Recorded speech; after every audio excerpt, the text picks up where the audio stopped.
Sebelumnya, Assalamualaikum warahmatullahi wabarakatuh. Perkenalkan, nama saya Kurnia Cahaya Fadila dengan NIM 23005574530 dari kelas 23 2023N.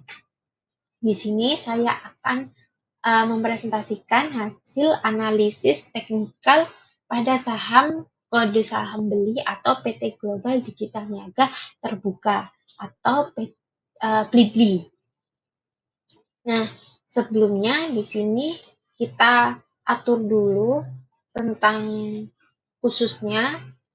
Nah, kemarin itu di Desember 2024 tanggal 31 sampai dengan 2025 akhir tanggal 31 Desember.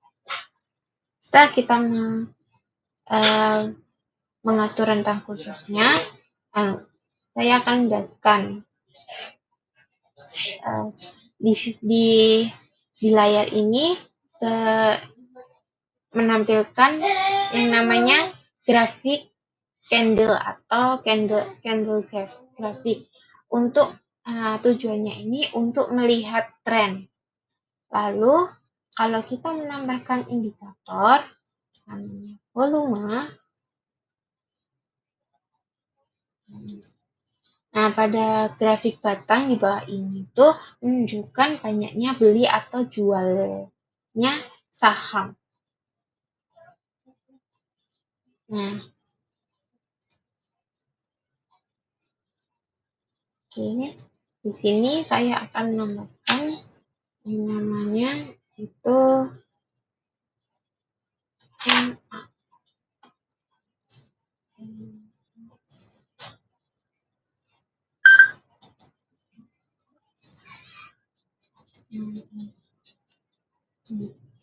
Sudah terlihat, ini adalah MA cross atau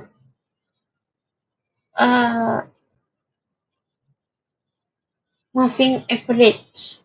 MA itu moving average.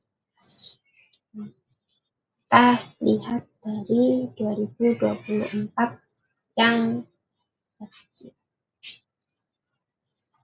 akhir 2024.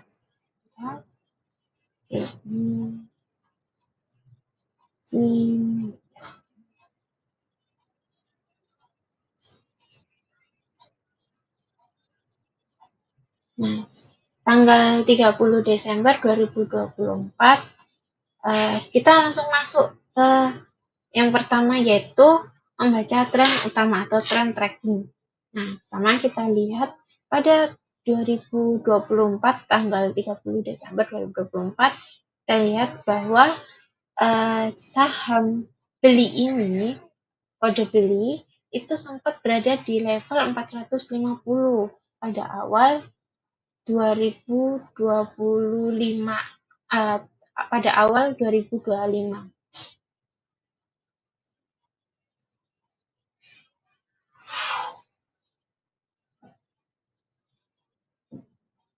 Oke, saya lanjutkan. Dan namun ini perlahan menurun dengan seperti grafik yang sudah terlihat, itu menurun hingga di angka yang paling rendah itu di angka 350-an. Pada tahun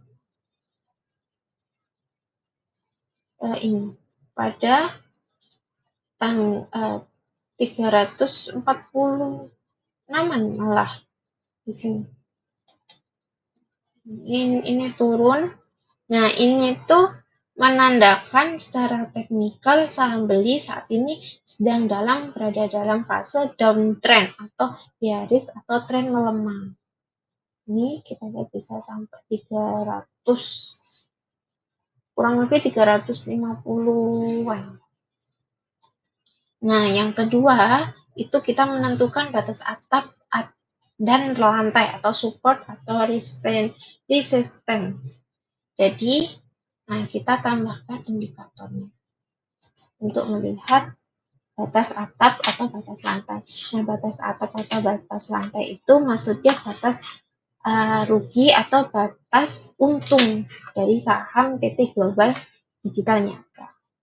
Kita tambahkan ini. Nah,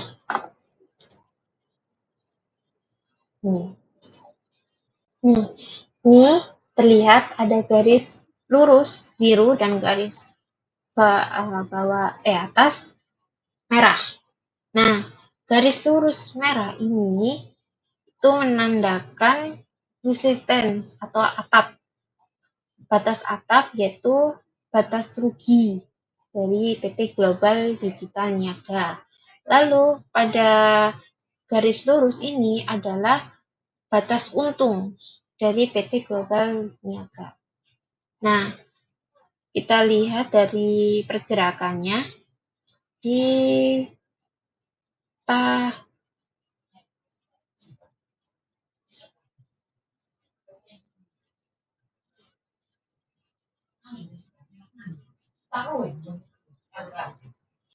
Nah, untuk tahun 2025 awal ini masih di angka 418 sampai yang paling bawah itu ada di angka 346-an. Dan untuk batas atapnya atau batas ruginya itu di angka ini di 2025 akhir itu di angka 560. Nah, ini sementara ini menjadi area jenuh di mana tekanan jual sering kali muncul kembali.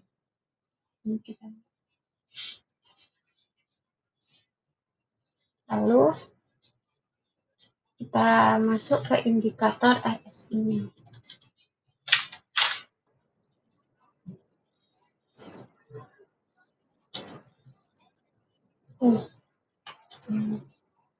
Ini kita bisa lihat indikator MACD-nya itu tanggal awal tahun 2025 ini dimasuk ini ada persilangan. Jadi yang awalnya naik menjadi turun, jadinya penurunan. Ini sampai di angka yang paling saya masih mencari indikator RSI.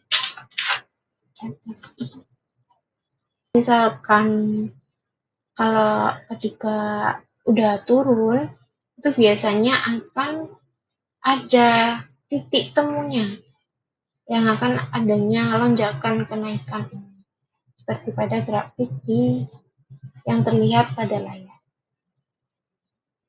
Ini sampai di akhir 2025 ini ada pergerakan kenaikan. Saya tunjukkan yang indikator RSI.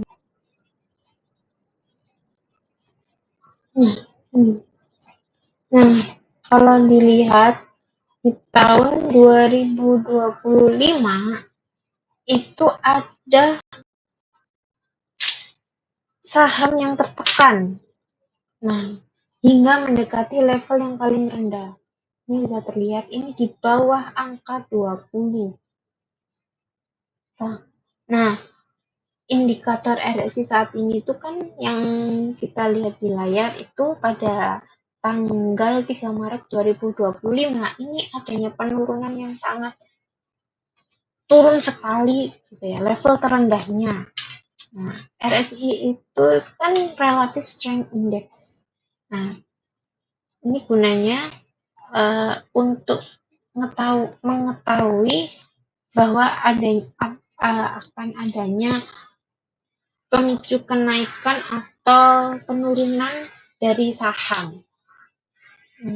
Kalau dari dilihat di sini, ini kondisi ini tuh dinamakan oversold atau jenuh jual. Kondisi oversold ini menandakan bahwa penurunan harga sudah sangat terbatas dan biasanya akan memicu aksi beli spekulatif untuk teknikal rebound atau kenaikan sementara. Maka terlihat bahwa pada grafik RSI ini ada kenaikan setelah penurunan yang sangat rendah ini di angka 18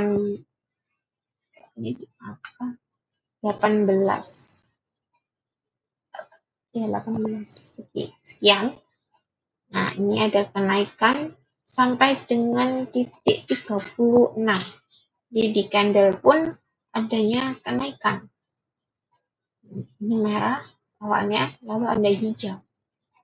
Ini bahwa trennya juga terlihat, dan kalau kita lihat volumenya sepertinya akan lebih mudah kalau kita juga melihat volumenya. Nah, volume juga ini merah, di sini artinya banyak yang menjual, lalu adanya kenaikan yang membeli saham dari PT Global Digital Niaga atau kodenya beli. Nah, dari sini kita juga menghubungkan hasil analisis teknikal dengan hasil hitungan risk and return tugas kemarin. Ini saya perlihatkan. Saya menghitungnya per bulan karena sudah terlanjur per bulan seperti itu. Ya. Oke, saya lanjutkan kembali bahwa kalau kita dari hasil hitungan risk and return yang kemarin, kita tahu bahwa saham beli ini memiliki volatilitas atau tingkat risiko standar deviasi yang cukup dinamis di sektor teknologi atau omnichannel karena risikonya terukur. Keputusan teknikal terbaik saat ini bukanlah langsung membeli secara agresif, melainkan menggunakan strategi buy on weakness atau BOW. Kita mulai untuk mencicil beli jika harga saham berhasil bertahan kuat di atas di angka kurang lebihnya 268 dengan target take profit atau return-nya terdekat di area resistance itu di angka Rp302. Untuk menjaga manajemen risiko, kita wajib memasang batas cut loss atau stop loss jika harga ternyata jebol nanti di angka Rp265. Kita di kurang lebihnya seperti ini. Mungkin itu saja penjelasan dari saya. Selebihnya mohon maaf bila ada kurang dari penjelasan saya atau kurang jelas juga. Sebelumnya mungkin itu saja dari saya, Kurnia Cahaya Fadila. Dari saya Kurnia Cahaya Fadila dengan NIM 230 dari kelas 2003N. Selebihnya terima kasih. Wassalamualaikum warahmatullahi wabarakatuh.